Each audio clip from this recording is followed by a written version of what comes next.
ఓం నమః శివాయ. రచనారావుకి స్వాగతం. మార్గశిర మాసంలో వచ్చే ఈ గురువారం నాడు చేసే పూజను మార్గశిర లక్ష్మీవార వ్రతము అంటారు. సంవత్సరానికి ఒక్కసారి వచ్చే మార్గశిర మాసం నాడు ఈ పూజను ఆచరించడం సర్వశ్రేష్టము. ఈ వ్రతము లక్ష్మీదేవికి చాలా ప్రీతికరమైనది అని పరాశర మహర్షి నారదునికి తెలిపారు. మార్గశిర నెలలో లక్ష్మీ పూజ చేసుకుని ఈ వ్రతమును ఆచరించటం వల్ల రుణ సమస్యలు తొలగి శ్రేయస్సు, సంపద మరియు ఆరోగ్యం కలుగుతాయని విశ్వాసం. మార్గశిర లక్ష్మీవార వ్రత పూజా విధానం దీపావళి లక్ష్మీ పూజ అలాగే వరలక్ష్మీ పూజ వలె ఉన్నప్పటికీ అమ్మవారికి సమర్పించే నైవేద్యం కాస్త వైవిధ్యంగా ఉంటుంది. మార్గశిర నెలలో వచ్చే అన్ని గురువారాలలో ఉదయంనే నిద్రలేచి ఇల్లు శుభ్రం చేసుకుని తలస్నానం చేయాలి. ప్రత్యేకించి పూజ ముగిసే వరకు తలకు నూనె రాసుకునుట, దువ్వుకునుట చేయరాదు. చక్కగా అలంకరించబడిన లక్ష్మీ అమ్మవారి యొక్క చిత్రపటాన్ని లేదా చిన్న విగ్రహాన్నైనా పూజకు సిద్ధం చేసుకోవాలి. అధౌ పూజ్యో గణాధిపః అంటూ మొట్టమొదట గణపతికి ప్రథమ పూజ చేయవలెను. గణపతి పూజ అనంతరం లక్ష్మీ అమ్మవారికి అథాంగ షోడశోపచార మరియు అష్టోత్తర పూజను చేయాలి. నెల రోజులు ప్రతి గురువారం ప్రత్యేక నైవేద్యం సమర్పించాలి. మార్గశిర లక్ష్మీ పూజ కథ చదువుకొని అక్షింతలు శిరస్సును ధరించాలి. లక్ష్మీ పూజ మార్గశిర నెలలో అన్ని గురువారాలు చేస్తారు. కేవలం 4 గురువారాలు మాత్రమే మార్గశిర మాసంలో ఉంటాయి. కానీ ఈ లక్ష్మీ పూజ పుష్యమాసంలో వచ్చే మొదటి గురువారం నాడు కూడా పూజ చేయాలి. ఇదే ఇక్కడ విశేషం. అమ్మవారికి సమర్పించవలసిన నైవేద్యాలంటూ ఇప్పుడు తెలుసుకుందాం. మొదటి గురువారం పులగం, రెండవ గురువారం అట్లు, తిమ్మనం, మూడవ గురువారం అప్పాలు, పరమాన్నము, 4వ గురువారం చిత్రాన్నం, గారెలు, 5వ గురువారం పూర్ణం బూరెలు. ఈ విధంగా అమ్మవారికి ఇష్టమైన నైవేద్యాలను సమర్పించి పూజ పూర్తి చేసుకున్న తర్వాత వ్రత కథను వినాలి. ఈ వ్రత కథను ప్రారంభిస్తున్నాను. అందరూ శ్రద్ధగా వినాలని నా మనవి. పూర్వం కళింగ దేశం నందు ఒక బ్రాహ్మణుడు కలడు. అతనికి సుశీల అను ఒక కూతురు కలదు. ఆమె చిన్నతనంలోనే కన్నతల్లి కాలం చేసిన తరువాత తన తండ్రి వేరొక వివాహం చేసుకునెను. వచ్చిన ఆ సవతి తల్లి సుశీలతో ఇంటి పనులన్నీ చేయించుకుంటూ తాను మాత్రం విశ్రాంతి తీసుకుంటూ ఉండేది. కాలక్రమంలో సుశీల సవతి తల్లికి ఒక పిల్లవాడు జన్మించాడు. ప్రతిరోజు ఆ పిల్లవాడిని కూడా ఆడించమని సుశీలను పురమాయించి బదులుగా ఒక చిన్న బెల్లపు ముక్కను తినమని ఇస్తూ ఉండేది. ఇంటి పనులు చేస్తూ మరియు శిశువుతో కష్టపడుతూ ఉన్న సుశీల దుస్థితికి విచారించి ఇరుగు పొరుగు వారు ఆమెను శ్రీ మహాలక్ష్మిని ఆరాధించమని చెప్పారు. ఆ మాటలు వినిన సుశీల మట్టితో శ్రీ మహాలక్ష్మి యొక్క బొమ్మను చేసి తన కన్న తల్లి వలె భావించి నిత్యము పూజిస్తూ ఉండేది. తన సవతి తల్లి ఇచ్చిన బెల్లపు ముక్కను అమ్మవారికి నైవేద్యంగా సమర్పిస్తూ ఉండేది. కొంతకాలమునకు సుశీలకు యుక్త వయసు వచ్చినది. తన తల్లిదండ్రులు ఆమెకు తగిన యువకుణ్ణిచ్చి వివాహం చేశారు. ఆమె తన అత్తవారింటికి వెళుతూ తనతో పాటుగా నిత్యము పూజ చేసే శ్రీ మహాలక్ష్మి యొక్క బొమ్మను కూడా తీసుకువెళ్ళింది. అంతలో పుట్టింటిలో గల సిరి సంపద కూడా సుశీల వెంట వెడలిపోయింది.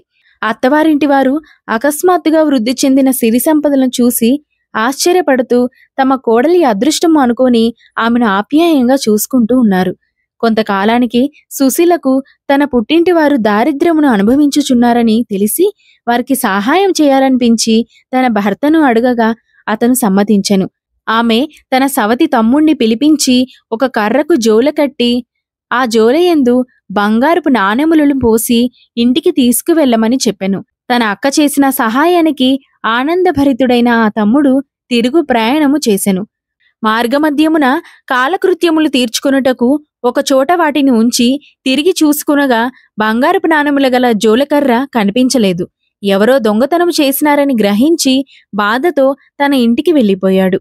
తరువాత కొంతకాలానికి ఆ తమ్ముడు సుశీలను కలువగా సంభాషణ మధ్యలో తను బంగారపు నాణెముల జోలెను పోగొట్టుకొనిన విషయం చెప్పి దుఃఖించెను. అది విన్న సుశీల ఎంతో దిగులు చెంది ఊరడించి మరలా సహాయం చేయదలచి ఒక చెప్పుల నిండా వరహాలు పోసి తన తండ్రికి ఇవ్వమని చెప్పెను.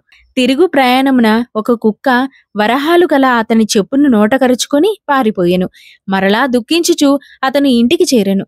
కొంతకాలము తర్వాత సుశీలకు ఈ విషయం కూడా తెలిసి ఈసారి బాగా ఆలోచించి తన తమ్ముడికి ఒక గుమ్మడికాయ నిండా రత్నాలు పోయించి తన సవతి తల్లికి ఇవ్వమని చెప్పెను.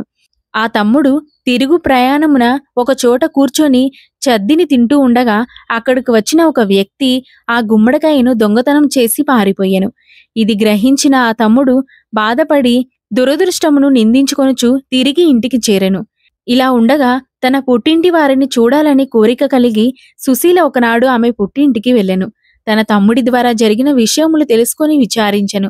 తన పుట్టింటి వారి దారిద్ర్యమును పోగొట్టుకొనుటకు ఏమి చేయవలెనో అని తీవ్రంగా ఆలోచించి తను నిత్యము పూజిస్తున్న శ్రీ మహాలక్ష్మీదేవిని పూజించిన సంపదలు కలుగగలవని గ్రహించి తన సవతి తల్లిచే ఆ మహాలక్ష్మి వ్రతము చేయించుటకు నిశ్చయించుకుంది. తన పుట్టింటి వారిని తనతో పాటు అత్తవారింటికి తీసుకొని వెళ్ళినది. ఇంతలో మార్గశిర మాసము ప్రారంభమై మొదటి లక్ష్మీవారము వచ్చినది. నియమనిష్టలతో సాయంకాలమున శ్రీ మహాలక్ష్మి పూజ చేయవలసి ఉన్నదిగాన ఆ రోజు ఏమీయూ తినవద్దని సుశీల తన సవతి తల్లికి చెప్పింది. కాని ఆ సవతి తల్లి పిల్లలకు భోజనం పెడుతూ ఆకలిని తట్టుకోలేక తను కూడా చద్దన్నము తినెను. ఉపవాస దీక్షను ఆమె పాటించలేదు కనుక పూజ చేయరాదని మరుసటి లక్ష్మీవారము చేసేదమని సుశీల చెప్పెను. రెండవ లక్ష్మీవారం సాయంత్రము ఆ సవతి తల్లి స్నానము చేసుకుని తలకు నూనె రాసుకొనెను. ఇది అమంగళ సూచిక అని పూజను మరుసటి వారము చేసేదమని సుశీల చెప్పెను. మూడవ లక్ష్మీవారము సాయంత్రము ఆ సవతి తల్లి పిల్లలకు జడవేయుచు తను కూడా తలదువ్వుకొనెను. సంధ్యా సమయమున కేశాలంకరణ అమంగళకరము కనుక ఆ పనికి సుశీల విచారించెను. మరుసటి లక్ష్మీవారము తన సవతి తల్లిని నిష్టగా ఉంచదలచి ఆమెను ఒక గృహంన కూర్చుండబెట్టి బయట గడివేశెను. కాసేపటికి అక్కడకు పిల్లలు ఆడుకొనుచూ వచ్చి అరటిపండు తిని వాటి తొక్కలను ఆ గృహ ద్వారము వద్ద వేశారు. ఆకలిని తట్టుకోలేక ఆ సవతి తల్లి ఆ తొక్కలను తినెను. ఈ విషయం తెలిసి సుశీల చాలా బాధపడెను. ఇంతలో ఆఖరి లక్ష్మీవారము అనగా గురువారము వచ్చెను.